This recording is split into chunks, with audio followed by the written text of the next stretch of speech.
Max was playing with his toys on the floor while Lily sat on the couch, glued to her phone. The TV blared in the background, adding to the noise. "Lily, could you please help out a bit?"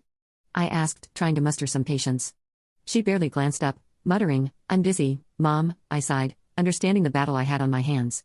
After putting my things away, I headed to my purse to grab some money for groceries. That's when I noticed it. $300 was missing. My heart sank. I knew exactly how much I had taken out for the week. I walked back to the living room, trying to keep my tone casual. "Hey, Lily, have you seen any money in my purse? It seems to be missing." Lily finally looked up, her expression shifting to guilt. "Oh, I meant to tell you. I took some for a school project," she admitted, her voice hesitant. "I didn't think you'd mind." I felt a rush of anger mixed with disappointment. "You took it without asking, Lily? That's not okay. It's about trust and respect." "But it was just money," she protested, frustration rising in her tone. "You're grounding me for this. It's unfair." "Grounding you isn't about punishment, it's about teaching you responsibility," I replied, my voice firm. I assigned her a list of chores for the weekend: cleaning the bathrooms, doing the laundry, and tidying up the yard. "You'll complete these by Sunday evening." Lily rolled her eyes, throwing her hands in the air. "This is so dumb. I have a life, you know." As the argument escalated, I could feel my patience wearing thin. "This isn't just about money, Lily. It's about learning to ask before you take. I'm your mother, and I need you to understand that." Just then, the front door swung open, and Mark stepped in. His eyes darkened when he saw the tension in the room. "What's going on?" he asked, his voice low and dangerous. "Lily took money from my purse without asking, and now she's grounded," I explained, hoping to keep it calm. Mark scoffed, shaking his head. "You're grounding her for taking a little cash? Seriously, you're being too controlling, Sophia." His words felt like daggers. "It's not about the amount, Mark. It's about honesty and trust. You make everything about rules and punishments. Maybe if you weren't so harsh, she wouldn't feel the need to hide things." Mark shot back, pacing the room. I took a deep breath, trying to maintain my composure. "This is about teaching our daughter the right values." "Right values?" he sneered.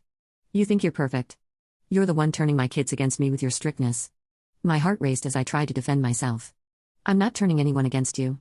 You're doing that by being unreasonable." Our argument escalated quickly, voices rising as emotions boiled over. I felt trapped, like a caged animal. Then, in a split second, everything changed. Mark's hand shot out, striking me across the face. The force knocked me back, and I stumbled, shocked and confused. "Mom," Max cried from the hallway, his wide eyes reflecting fear. I quickly wiped my face, trying to shield him from the ugliness of the moment. "I'm fine, honey. Go back to your room, please," I urged him, my voice shaking. As Max retreated, I turned back to Mark, heart pounding. "You just hit me," I whispered, my voice trembling. "I didn't mean to, Sophia," he said, eyes wide with surprise. "No, you did. You crossed the line tonight." I felt the weight of reality crashing down on me. This couldn't go on. I needed to protect myself and my children. As I sat on the couch, the sting of Mark's slap still fresh on my cheek, I knew this was the turning point. I had to take action. The fear that had quietly crept into our home could no longer be ignored. I needed help. That night felt like a nightmare I couldn't wake up from. After Mark left the room, I sat in silence, my heart racing as I replayed the moment over and over in my mind. The sharp sting on my cheek served as a painful reminder that the man I had once loved had become someone I didn't recognize. It was hard to believe that this was my life now. Update: my daughter secretly stole $300 from my purse, so I punished her by making her clean the toilets, tidy the yard, and do the laundry. My husband erupted in anger, first shouting at me and then slapping my face in front of our 9-year-old son. I immediately called 911 for help, but before they arrived, something unexpected happened that changed everything. As I lay in bed, I could hear the muffled sounds of Lily and Max in their rooms. The normality of their evening routines contrasted sharply with the turmoil in my heart. I tossed and turned, unable to shake off the fear and uncertainty that loomed over me. I needed to talk to someone, but who could I trust? The next day at work, I decided to confide in my close friend and colleague, Jessica. We had worked together at the hotel for several years, and she had always been a source of support. Her kindness and sharp mind made her not just a friend but someone I could rely on during difficult times. As I poured myself a cup of coffee in the break room, I took a deep breath, trying to steady my nerves. Jessica walked in, her usual bright smile fading when she noticed my expression. "Sophia, what's wrong? You look like you've seen a ghost." I hesitated for a moment before speaking, but the weight of my situation pushed me to open up. "I need to talk to you about something serious." "Sure, what's going on?" she asked, concern etched on her face as she leaned against the counter. I took a seat and recounted everything: the missing money, the grounding, the argument with Mark, and most importantly, the slap. Jessica listened intently, her expression shifting from shock to anger as I detailed the events of the previous night. "Sophia, that's unacceptable. You can't just let this slide," she said firmly, her voice rising. "You need to take this seriously. This is abuse. I know, I whispered, tears welling in my eyes. But I don't know what to do. I can't just leave. What about Lily and Max? I don't want to break apart our family. Staying in an abusive situation won't protect them, Jessica replied, her voice gentle but firm. You have to think about their safety and yours. You deserve to live without fear. Her words struck a chord deep within me. I had been so focused on keeping my family together that I had overlooked the reality of the danger we were in. Document everything, Jessica urged.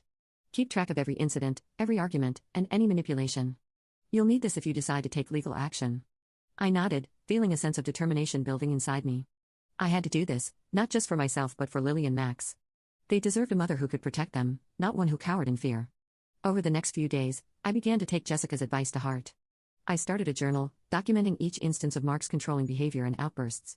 I noted everything down, the times he raised his voice, belittled me, or manipulated the kids.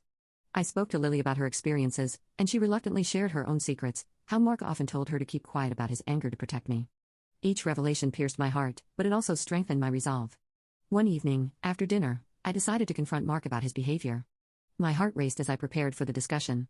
I needed to be strong, to stand my ground. Mark, can we talk?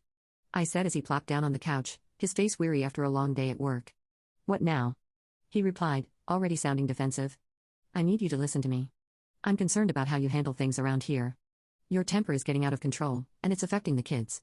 He scoffed, rolling his eyes. You're just overreacting, Sophia. You always do. No, this isn't an overreaction. It's serious. I'm scared for the children, I insisted, my voice trembling slightly. He leaned forward, his expression darkening. If you keep pushing me, you'll regret it. You're the one who makes this place chaotic, not me. His words felt like a punch to the gut, but I stood firm. I won't let this go on anymore. I'm documenting everything, and if it doesn't change, I will have to take action. Mark's face twisted in anger, and for a moment, I feared he would lash out again. But instead, he laughed, a chilling sound. You think you can scare me with your little threats? You're nothing without me, Sophia. His words stung, but I held my head high. I'm more than what you think I am. I'm their mother, and I deserve respect. After that tense conversation, I felt both terrified and liberated. I had finally voiced my fears, and while it hadn't gone as I'd hoped, I knew it was a step in the right direction. I couldn't stay silent any longer. I needed to reclaim my voice, not just for myself but for my children. As the days passed, I leaned heavily on Jessica for support. She helped me navigate my emotions and reminded me of my strength. The more I shared with her, the more empowered I felt. However, I knew that Mark would not take my newest assertiveness lightly. I felt a storm brewing, and deep down, I feared how he would react when he realized I was serious about standing up for myself. Little did I know the turning point in my life was coming, and it would force me to confront not just my fears but the reality of my marriage and what it meant for my family. As the days turned into weeks, I continued documenting everything. My journal became a lifeline, a place where I could pour out my fears and frustrations without judgment. But each entry also reminded me of how far my life had strayed from what I had once dreamed it would be. I longed for peace in my home, yet it seemed to slip further away with every argument with Mark. One afternoon, as I prepared dinner, I could hear Lily and Max arguing in the living room. My heart sank. They were often at each other's throats, but I knew Mark's influence played a part. His anger seeped into every corner of our lives, turning my children against each other as they fought for attention and love in a household filled with tension. Mom. Max won't let me have the remote, Lily shouted from the other room. Because you always hog it. Max retaliated, his voice rising in frustration. Enough. I called out, trying to regain control. I walked into the living room and saw their faces twisted in anger. I took a deep breath, hoping to diffuse the situation. Let's all just take a moment. Lily, why don't you go outside and get some fresh air? As she stomped out, I turned to Max. You know how to handle these situations better, right? I asked gently. He nodded, though I could see he was still upset.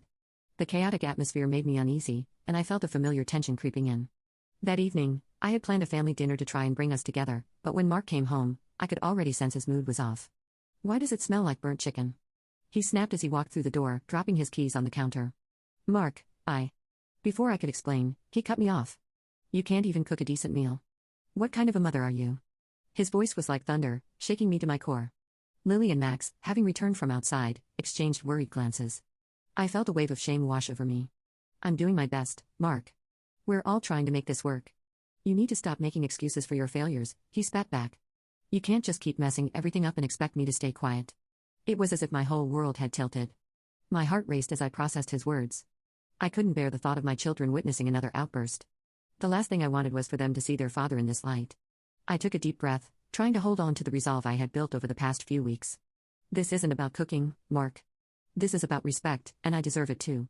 At that moment, something in him snapped. He stepped closer, towering over me.